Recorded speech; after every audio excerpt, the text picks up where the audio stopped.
Al-Qaeda has not reemerged in Afghanistan in the same numbers as before 9/11, but they retain their safe havens along the border.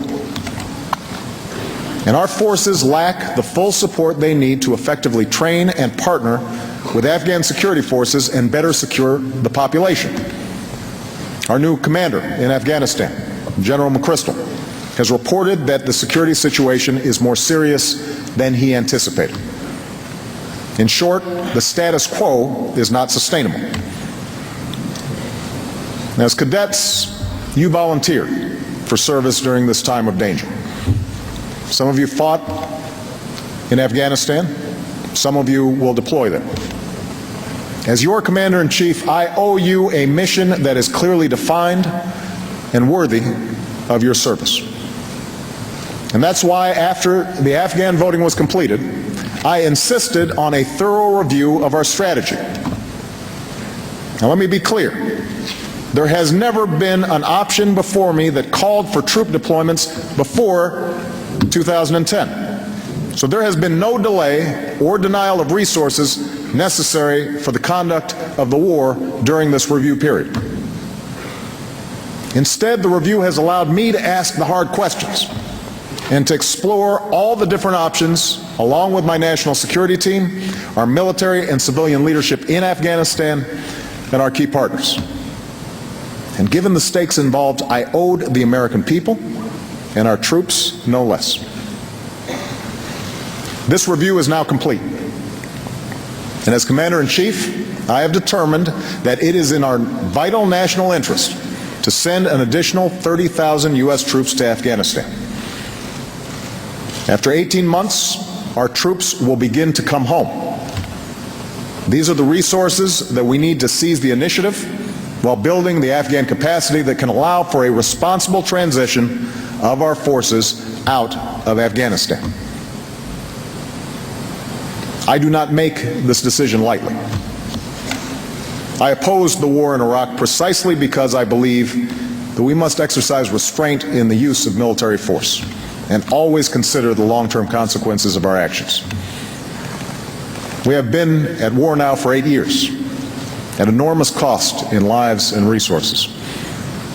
Years of debate over Iraq and terrorism have left our unity on national security issues in tatters and created a highly polarized and partisan backdrop for this effort. And having just experienced the worst economic crisis since the Great Depression, the American people are understandably focused on rebuilding our economy and putting people to work here at home. Most of all, I know that this decision asks even more of you. A military that, along with your families, has already borne the heaviest of all burdens. As President, I have signed a letter of condolence to the family of each American who gives their life in these wars. I have read the letters from the parents and spouses of those who deployed. I visited our courageous wounded warriors at Walter Reed.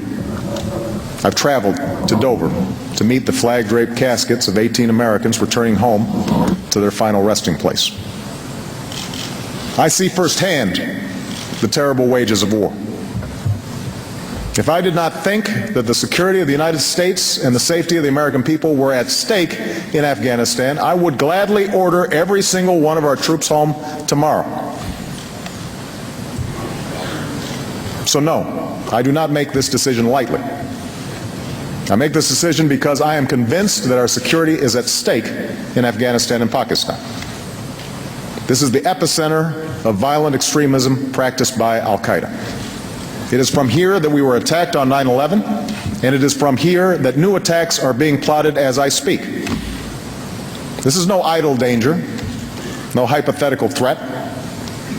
In the last few months alone, we have apprehended extremists within our borders who were sent here from the border region of Afghanistan and Pakistan to commit new acts of terror. And this danger will only grow if the region slides backwards, and Al-Qaeda can operate with impunity. We must keep the pressure on Al-Qaeda, and to do that, we must increase the stability and capacity of our partners in the region. Of course, this burden is not ours alone to bear. This is not just America's war. Since 9/11, al-Qaeda's safe havens have been the source of attacks against London and Amman and Bali. The people and governments of both Afghanistan and Pakistan are in danger. And the stakes are even higher within a nuclear-armed Pakistan, because we know that al-Qaeda and other extremists seek nuclear weapons, and we have every reason to believe that they would use them. These facts compel us to act along with our friends and allies. Our overarching goal remains the same: to disrupt, dismantle, and defeat al-Qaeda in Afghanistan and Pakistan, and to prevent its capacity to threaten America and our allies in the future. To meet that goal, we will pursue the following objectives within Afghanistan. We must deny al-Qaeda a safe haven.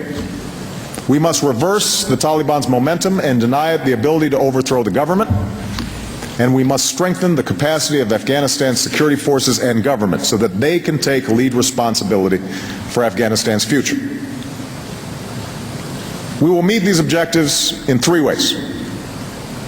First, we will pursue a military strategy that will break the Taliban's momentum and increase Afghanistan's capacity over the next 18 months. The 30,000 additional troops that I'm announcing tonight will deploy in the first part of 2010, the fastest possible pace, so that they can target the insurgency and secure key population centers. They'll increase our ability to train competent Afghan security forces and to partner with them so that more Afghans can get into the fight. And they will help create the conditions for the United States to transfer responsibility to the Afghans. Because this is an international effort, I've asked that our commitment be joined by contributions from our allies. Some have already provided additional troops, and we're confident that there will be further contributions in the days and weeks ahead. Our friends have fought and bled and died alongside us in Afghanistan, and now we must come together to end this war successfully. For what's at stake is not simply a test of NATO's credibility. What's at stake is the security of our allies and the common security of the world. Now, taken together, these additional American and international troops will allow us to accelerate handing over responsibility to Afghan forces and allow us to begin the transfer of our forces out of Afghanistan in July of 2011. Just as we have done in Iraq, we will execute this transition responsibly, taking into account conditions on the ground. We'll continue to advise and assist Afghanistan's security forces to ensure that they can succeed over the long haul. But it will be clear to the Afghan government, and more importantly to the Afghan people, that they will ultimately be responsible for their own country. Second, we will work with our partners, the United Nations, and the Afghan people to pursue a more effective civilian strategy, so that the government can take advantage of improved security. This effort must be based on performance. The days of providing a blank check are over. President Karzai's inauguration speech sent the right message about moving in a new direction. And going forward, we will be clear about what we expect from those who receive our assistance. We'll support Afghan ministries, governors, and local leaders that combat corruption and deliver for the people. We expect those who are ineffective or corrupt to be held accountable. And we will also focus our assistance in areas such as agriculture that can make an immediate impact in the lives of the Afghan people.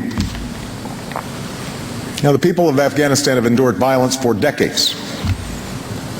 They've been confronted with occupation by the Soviet Union and then by foreign al-Qaeda fighters who used Afghan land for their own purposes. So tonight, I want the Afghan people to understand: America seeks an end to this era of war and suffering. We have no interest in occupying your country. We will support efforts by the Afghan government to open the door to those Taliban who abandon violence and respect the human rights of their fellow citizens. And we will seek a partnership with Afghanistan grounded in mutual respect, to isolate those who destroy, to strengthen those who build, to hasten the day when our troops will leave, and to forge a lasting friendship in which America is your partner and never your patron. Third, we will act with the full recognition that our success in Afghanistan is inextricably linked to our partnership with Pakistan. We're in Afghanistan to prevent a cancer from once again spreading through that country. But this same cancer has also taken root in the border region of Pakistan. And that's why we need a strategy that works on both sides of the border.